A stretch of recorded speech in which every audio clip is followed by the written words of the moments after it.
Okay. Chaim, everyone.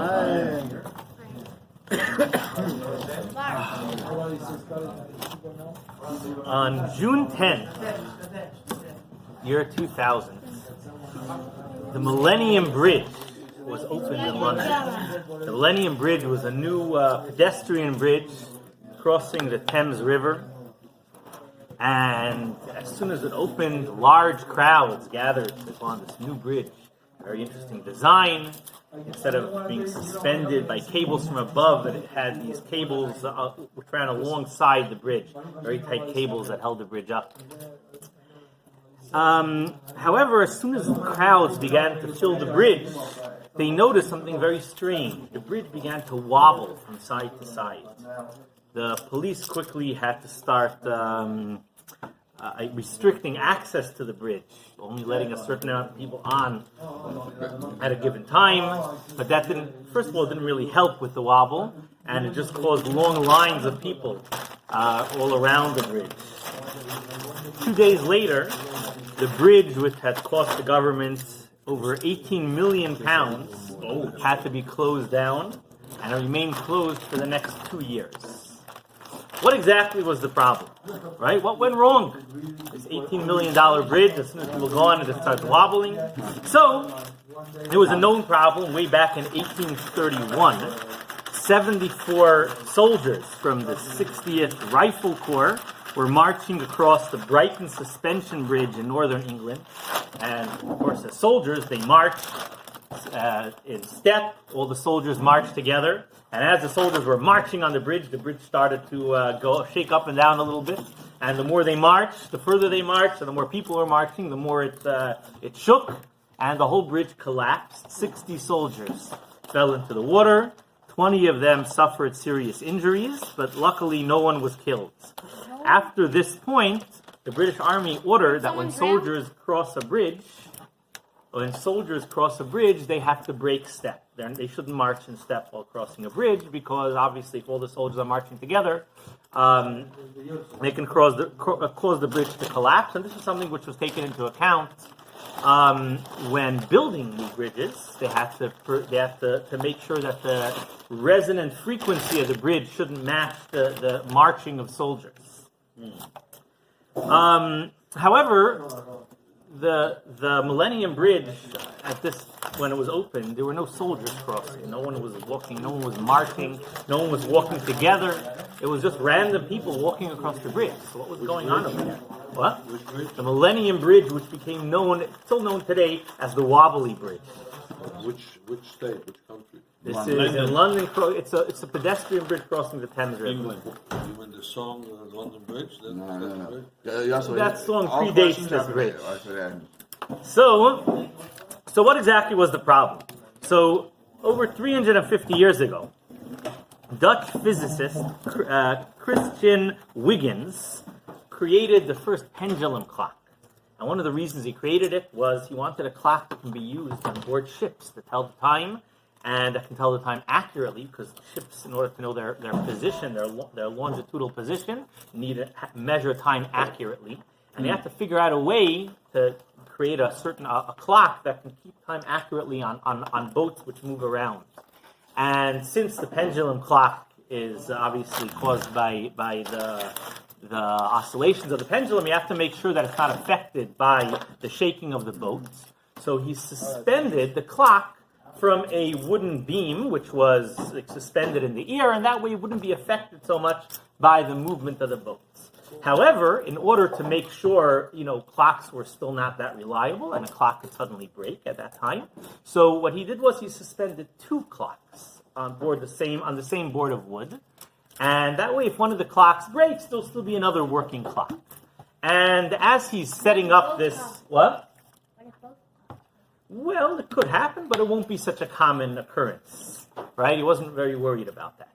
So, as he's testing this in his house, he noticed something very strange. He noticed that the pendulums of both clocks, after about half an hour, began to move in sync with each other. And he thought maybe it's coincidence, so he tried to actually mess up the synchronization. But again, after about 30 minutes, they started to move in sync with each other. meaning they matched each other's movements. They were moving at the same time. What? Either alike or the exact opposite of each other, but they're swinging. They reach the bottom at the same moment. And he thought perhaps it's the ear movement. As the pendulum is swinging, it moves the ear and it hits the other pendulum. So he put a barrier between them to prevent this ear movement, and it didn't change anything. So he removed them from the wooden board that they're hanging on, and as soon as he removed them from the wooden board, the synchronization stopped. And he realized that the movement of the clocks were actually being transferred into the wooden board that they were hanging on, and it was being transferred to the other clock as well, and that's why they synced up. And this is something which we find in many areas, that when you have things moving and they could somehow they can feel each other's movements, you find they begin to synchronize. This you can do it today when you have different things moving on a movable platform. They're going to eventually synchronize. Even if you have hundreds of pendulums swinging, they will all synchronize eventually. And this is really what the problem with the Millennium Bridge was. So what exactly was the issue? The people on the bridge, they actually did a study afterwards, and they took videos. They let people on slowly, and they began to watch the videos, and they saw that even though there were random people walking on their own, every person walking on their own, after a period of time, the people began to walk in sync. How did this happen? Now, we're not talking about the up and down movement, because that was actually taken into account. The steps that people take, the bridge had dampeners to prevent that movement. But we're talking about the side-to-side movement. When people walk, they move from the left to right a little bit. They sway from right to left. And they realized that the way people were swaying, over time, they began to synchronize with each other. How did this happen? What happened was that if you have, I think the critical number was over about 170 people for this specific bridge. So once you got to 170 people, well, what happened is, randomly, out of these 170 people, there would be, around 20 or 30 people who would just happen to be walking at the same, synchronized, walking and swaying at the same moment. And that would cause a very slight tremor in the bridge. Almost unnoticeable, something you wouldn't see or notice. But everyone else who was walking on the bridge felt this movement, and slowly more and more people began to synchronize their walk to match the movement of the bridge. Right? People, when you're on a platform that's moving, you try to synchronize your own movement. If you're in a rowboat and the boat is moving, you'll try to balance yourself on it. Right? And that's why the people on the bridge all began to synchronize their movement to a point that the entire bridge began to wobble. And this is something which was studied, the idea of synchronization, not only across people, but even to animals. Right? There are studies on Asian fireflies, right, to light up a certain frequency, every certain number of seconds. When you put a lot of fireflies together, they begin to synchronize their flashes. It's just a natural thing of the way people work, the way animals work, and even clocks, which you would think have no interest in synchronizing their movements and have no thought. But when there's movement, it usually tries to synchronize with other movements. That's the way it is. That's a brilliant question. So, we're going to try to understand this in the context of this week's Parshas Noach.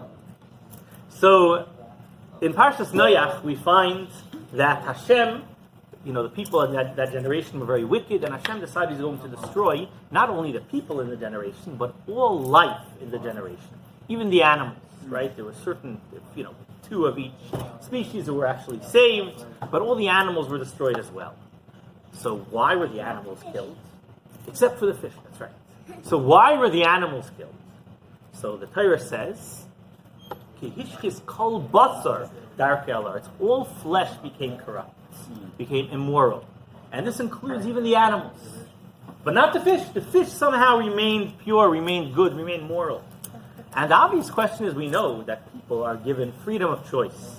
Not in every aspect of our life, but certainly when it comes to our morality, the mitzvahs that we're supposed to be doing. Hashem gave us freedom of choice for Tirach Haftis.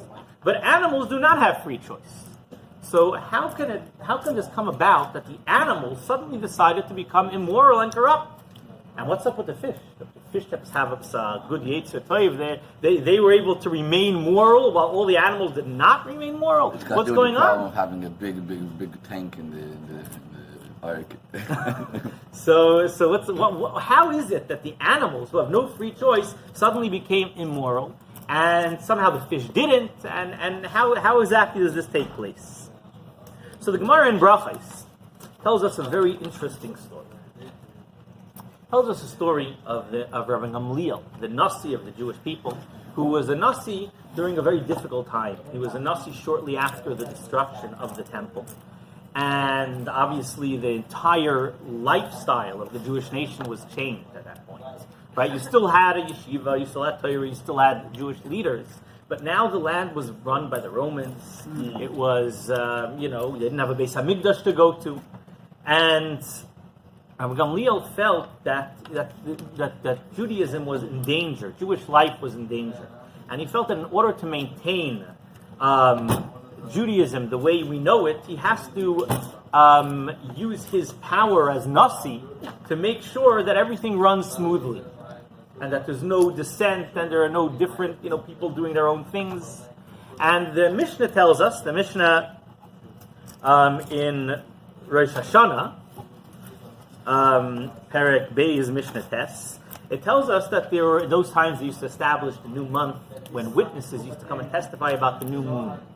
So the Mishnah tells us that 2 witnesses came to the court, and they testified that on the 30th night of the month, they saw the new moon.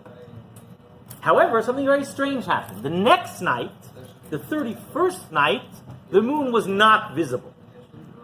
So Rabbi Gamliel, who was the Nasi, who was the leader of the Sanhedrin, he declared, what? Well, we're counting from the previous month, right? So the 31st or the 30th could be the first day of the new month. We're talking about from the previous month. So the Rabbi Gamliel and the Sanhedrin declared the 30th date to be Rosh Chodesh because the witnesses saw the moon on the 30th night. However, a problem came up. How was it possible that the moon appeared on the 30th night and not on the 31st night? The witnesses must have, there were no clouds. They looked. I mean, they try to find it. And even clouds are in one spot for a certain amount of time. So how can this be? Rabbi Doisa ben Harkana says these are either false witnesses or mistaken witnesses. It's not possible that you should have the moon on the 30th night and not on the 31st night. And Rabbi Yeshua, who was one of the great leaders at the time, one of the great rabbis at the time, said, I agree with Rabbi Doisa ben Harkanas, I agree with your logic. We have to establish Rosh Chodesh on the 31st day. Now, Rabbi Gamliel, who was the Nasi of the Jewish people, felt that this is a very big problem. You can't have different rabbis disagreeing about when Rosh Chodesh is. We're talking over here about Rosh Chodesh Tishrei, right? When you're going to establish Rosh Hashanah, Yom Kippur, Sukkot, right? And you can't have different groups among Jewish people celebrating Yom Tov on different days. So he sent a letter to Rabbi Yeshua and he said, as the Nasi of the Jewish people, I order you to come visit me on the day that you consider to be Yom Kippur, and I want you to come visit me with your walking stick and your wallet, your money pouch. And Yeshua is very disturbed by this, right? It's Yom Kippur, how could he go do such a thing? And the Gemara says that Rabbi Akiva went to visit Rabbi Yeshua, and he said to Rabbi Yeshua, even if you're correct, right, about which day is Rosh Chodesh, once the Beis Din declares a certain day is Rosh Chodesh, even if they do it mistakenly, that becomes the day, right? We say Ashatikru Oisam b'moyadam, and we learn out Oisam. We learn out Atam. It's written Atam without a vav, and we learn out even if Beis Din makes a mistake, it's still Rosh Chodesh. Furthermore, and he brought different proofs, and he finally convinced. Also, Rabbi Doisa ben Harkanas came to him, and he convinced Rabbi Yeshua that even though he felt that it's Rosh Chodesh, but he should give in to the opinion of Beis Din and to the opinion of Rabbi Gamliel. And that's what he did. Rabbi Yeshua got up on the day which he considered to be Yom Kippur, and he traveled to Rabbi Gamliel with his wallet and with his walking stick. And Gamliel went out to greet him, and he kissed him on his forehead. And he said, "Come in peace, my teacher and student. You're my teacher in wisdom, as you're, the wisest person in the generation, but you act as if you're my student because you accepted my opinion even though you originally disagreed. Now, this was a bit of a controversial event, as you can imagine, right? But people kind of accepted it. Rabbi Gamliel had a reason for what he did. He didn't want people to have 2 different days of Chodesh. However, Rabbi Gamliel, this was not the end of the story. Rabbi Gamliel felt, once he did it once, he can do it if he can do it again. Right? He can force other people to accept his opinion. And the Gemara says this happened a few more times, similar incidents. And the Gemara in Brachos says that one day a student came to Rabbi Gamliel and he said, I have a question for you, a halachic question. I want to hear your opinion. The prayer of Arvit, of Ma'ariv, is it something you have to pray, or is it only if you want to pray Ma'ariv? Right. So we know that Ma'ariv was based on a sacrifice which didn't have to be brought. It wasn't an obligation to be brought. So is there an obligation to pray Ma'ariv? And Rabbi Gamliel says, yes, of course. So the student says, but you know that Rabbi Yeshua disagrees with you about this, right? He told me that it's not an obligation. It's something that you can do if you want to. If you don't want to, you don't have to.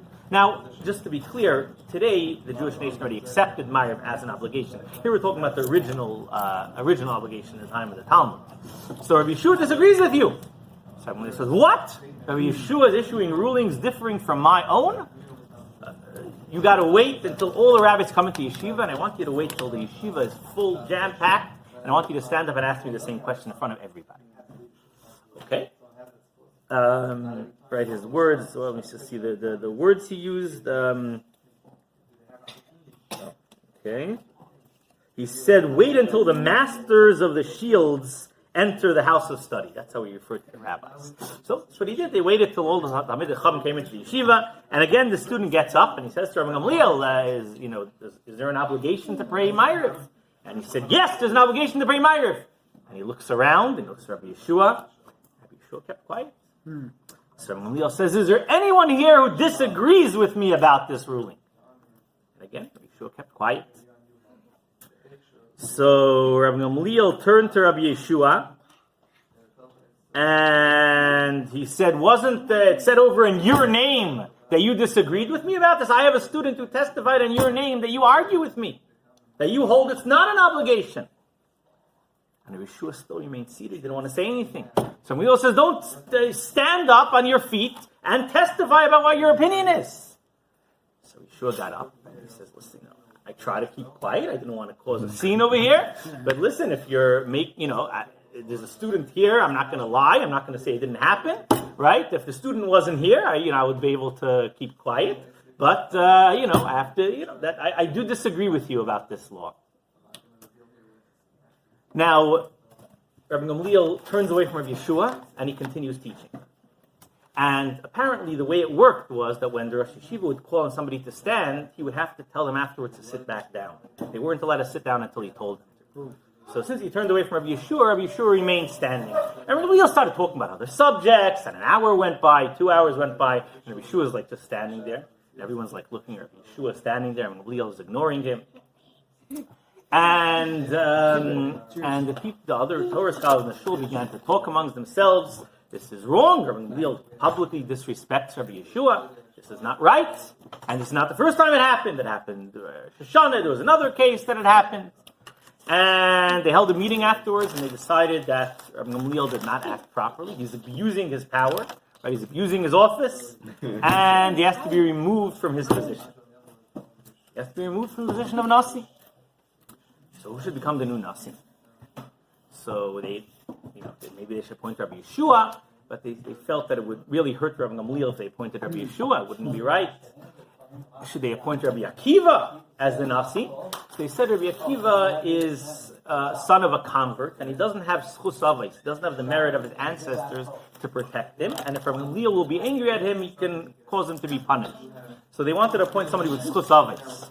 So they decided to appoint Rabbi Elazar ben Azariah. Right? Because Rabbi Elazar ben Azariah had, first of all, he was a very wise scholar. He was from a very wealthy family. And he also had, came from the family of Ezra, 10 generations from Ezra. And he had a lot of schus avos. So on one hand, he needed all these, so the Gemara says he needed all of these three things. On one hand, you need a Nasi to be wise, because of course Rabbi Gamliel is immediately going to start challenging him, so he needs to be able to answer Rabbi Gamliel's challenges. He needs to be wealthy, because one of the jobs of a Nasi was to interact with government, and you have to send very expensive gifts, and you have to lobby, so he had to have a lot of money, and also he had Schosavis to protect him. So they went to Rabbi Elazar ben Azariah. I was a young man at the time, and they said, "We want you to become the new Nasi, the new leader of the yeshiva." And he said, "That's my wife." So he went home, and he said to his wife, "They want to appoint me as the Nasi, as the Rosh Yeshiva." And he said, "It's only temporary, right? They're going to remove you as soon as Rabbi Gamliel and Yeshua work out their differences." Says, so if somebody offers me a very fine crystal cup, crystal vase or whatever, so I know it's probably going to break sometime in the future, right? The very fine crystal doesn't last for a long time. That doesn't mean I shouldn't use it, right? As long as I'm given the opportunity, I should take it. So she says, "You're way too young to be Rosh Yeshiva. No one will respect you." Right? So, okay. His wife says people are not going to respect him. She says, "You don't have you don't have a distinguished look. You don't look like an older person. No one's going to respect you." So, okay, fine. No is no. So he goes to sleep that night. Next morning he wakes up and his beard is white. Right? So 18 rows of beard turned white. So he says, "Okay, apparently now I look much older." So he went back and he accepted the position. And as soon as he became Nasi, Gamliel was removed from the position. He's no longer a Nasi. What? He was flabbergasted. He was it wasn't his day. It wasn't. They didn't ask him. They didn't consult with him about it. They just told him. So Rabbi Elazar ben Azariah is now the new Rosh Yeshiva, and he decided he's going to make a major change in how the yeshiva is run. Until then, Rabbi Gamliel had a guard standing at the entrance of the yeshiva. And not everyone was allowed in. Only a student, he actually put up a sign there, and it said, only a student who is toichai kebarai can be allowed in. Only a student whose inside is just like his outside can be allowed in. Meaning someone who not only studies, but takes his study seriously and acts the way a Torah scholar is supposed to act. As a very sincere scholar should be allowed in. Someone who's not so sincere, and he doesn't act the way a Torah scholar should act, is not welcome in the yeshiva. So the first thing Rabbi Elazar ben Azariah did when he came to the yeshiva is he told the guard to go take a hike, and they opened up the doors. He said, "Everyone is welcome into the yeshiva. Everyone is welcome into the yeshiva." That's when paid leave started.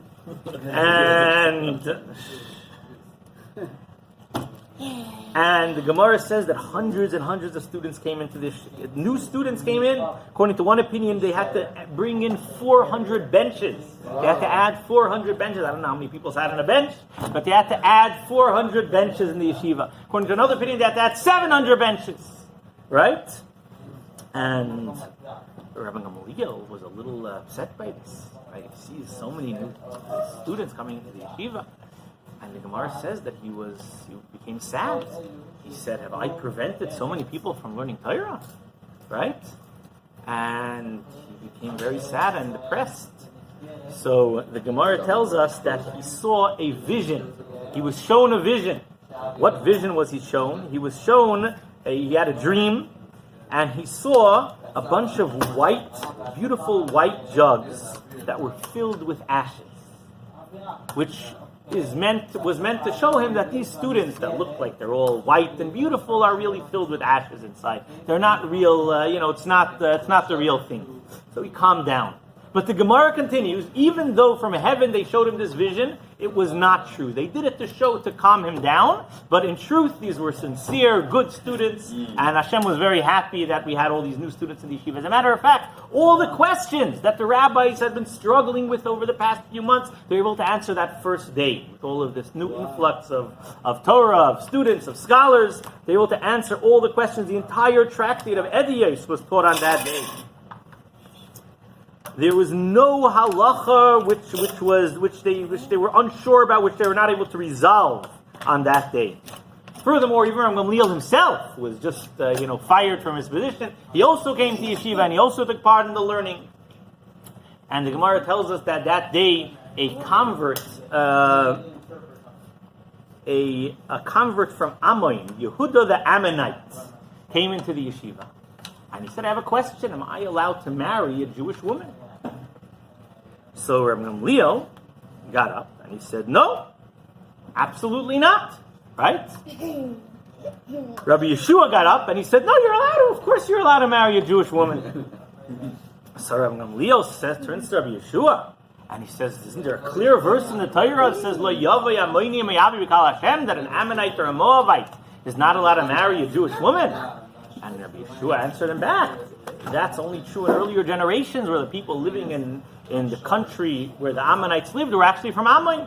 However, in the times of Sancheriv, he mixed up all the nations. We know that the 10 tribes from Israel were exiled, and many other nations were moved around. And therefore, today you don't really know who's from Ammon and who's from Moab, and therefore these laws don't apply anymore.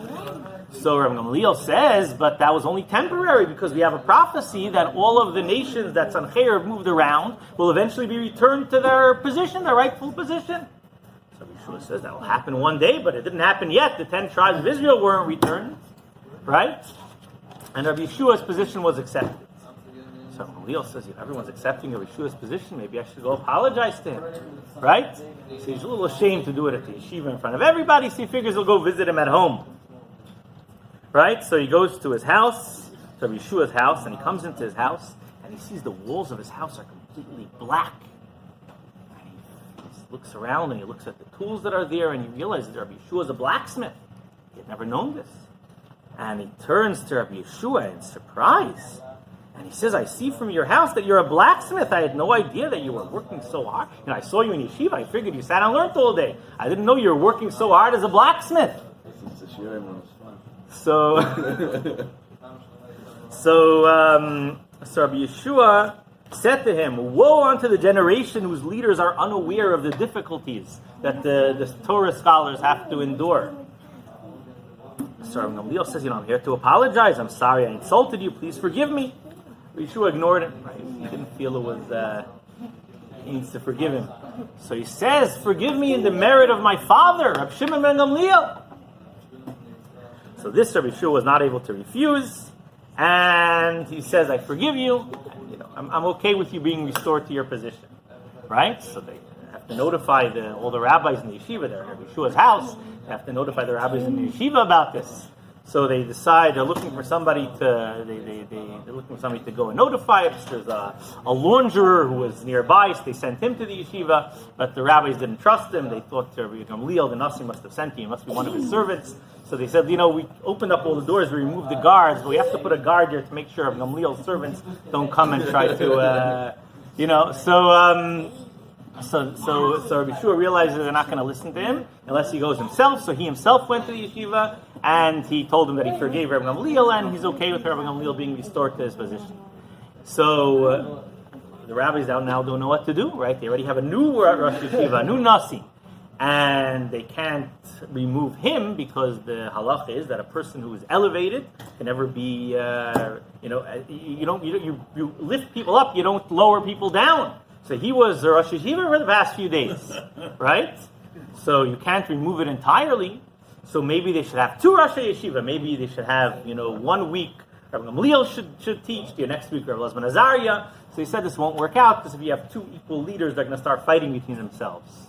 So eventually they arrived at the conclusion that Rabbi Elazar Azariah, that Rabbi Gamliel, the original Rosh Yeshiva, should teach for 3 weeks every month, and Rabbi Elazar Azariah should teach for 1 week every month. And that's how it remains. So, this is a story in Masechtas Brachos. The Gemara at the end tells us, by the way, that student who caused all these problems was Rav Shimon bar Yochai. Doesn't want to tell us in the beginning who it was. Why it tells us in the end, I don't know, but that's what the Gemara says. So, there are many, many things we could discuss about the story, but one question that comes up with this story is, it says that Rabbi Gamliel, when he saw all of these new students, he became very upset. He became very disappointed. He became very sad. He said, why are there so many new students in the yeshiva? I've held back so many people from learning Torah. Right. So the question is, didn't he know that? I mean, every day he had a guard standing in front of the yeshiva, stopping people from coming in. right? So didn't he know that there were people who wanted to come in every day and they were prevented from coming in? Why is he suddenly so upset that there are so many new students? Right? He knew the whole time. He specifically appointed a guard to keep these people out. So what changed? Why was he suddenly so upset and so disappointed? So, the Medrash from Parshas Rabbah tells us that when the Romans came to destroy the Beis Hamikdash, so they were a little bit afraid of going into the Beis Hamikdash and starting to loot in the Beis Hamikdash. Even the Romans had some respect for the Beis Hamikdash. So they decided they wanted a Jew to go in and begin the looting.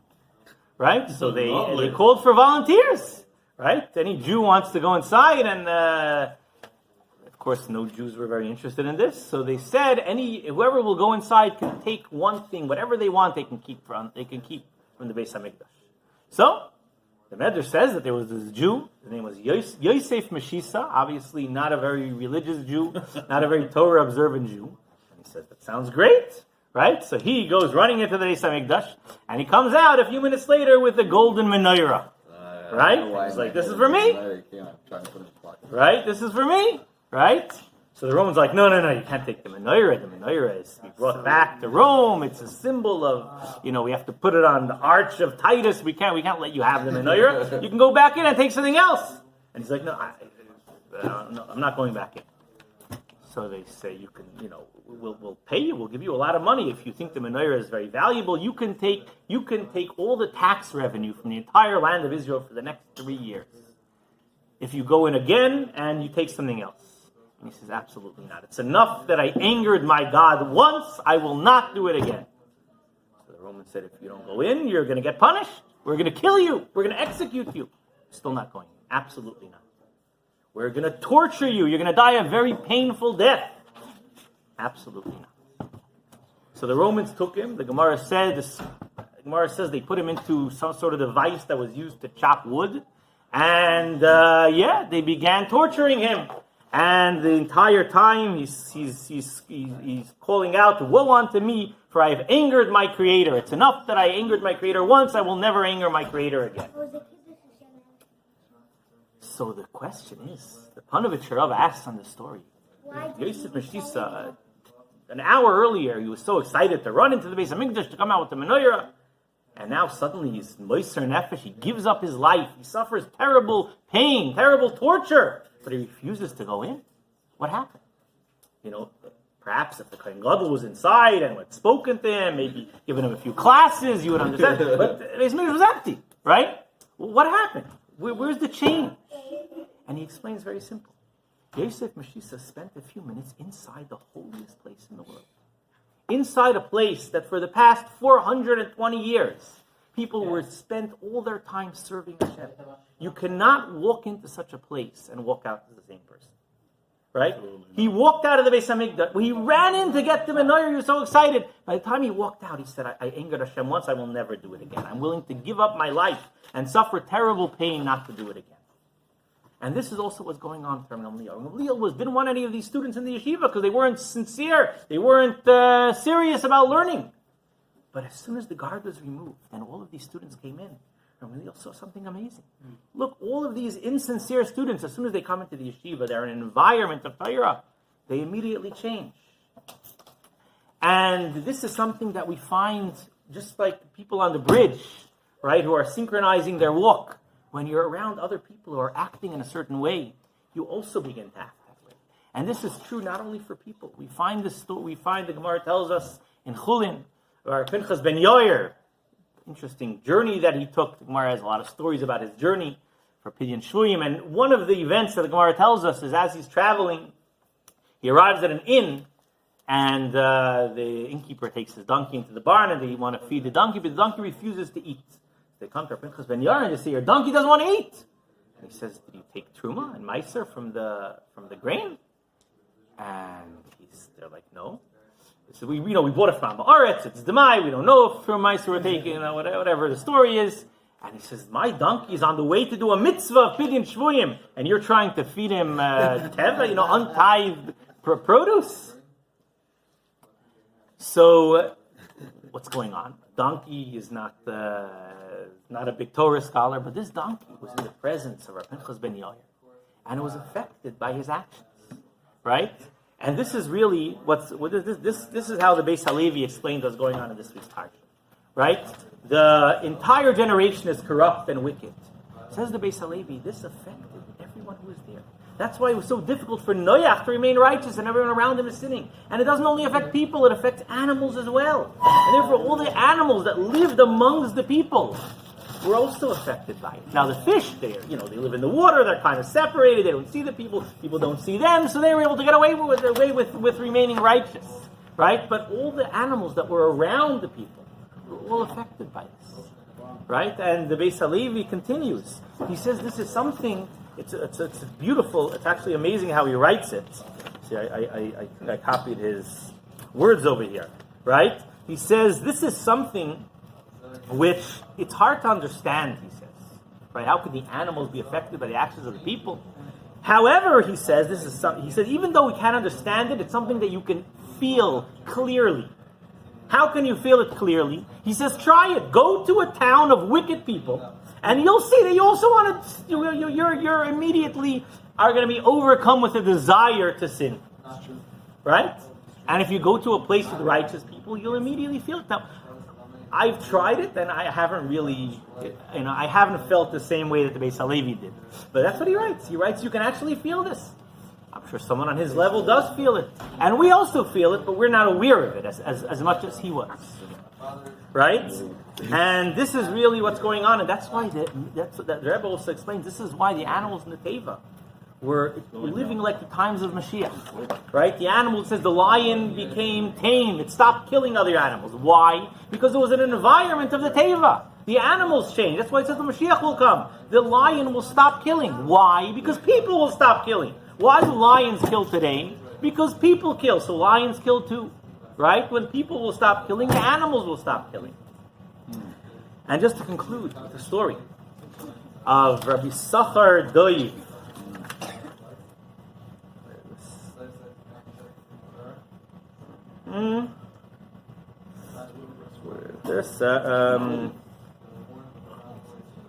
Rabbi Sachar Ber of Rodshitz. He was a student of the Chayz of Lublin. He was also known as the Saba Kadisha of Rodshitz. And he was once traveling with a large group of Hasidim, and he stopped off at an inn.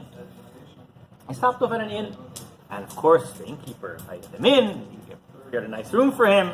And, he gave him a meal. They finished eating. They went to sleep. So he goes to sleep, and it's the middle of the night. Suddenly, the innkeeper hears singing from the tzaddik's room. And he gets up, he gets a little closer, and he hears dancing and singing. And he figures there must be some farbrengen going on over there that he's not aware of, but he figures, okay, it'll stop soon. Fine. After a few minutes, it stops. A short while later, again, boom, just singing and dancing.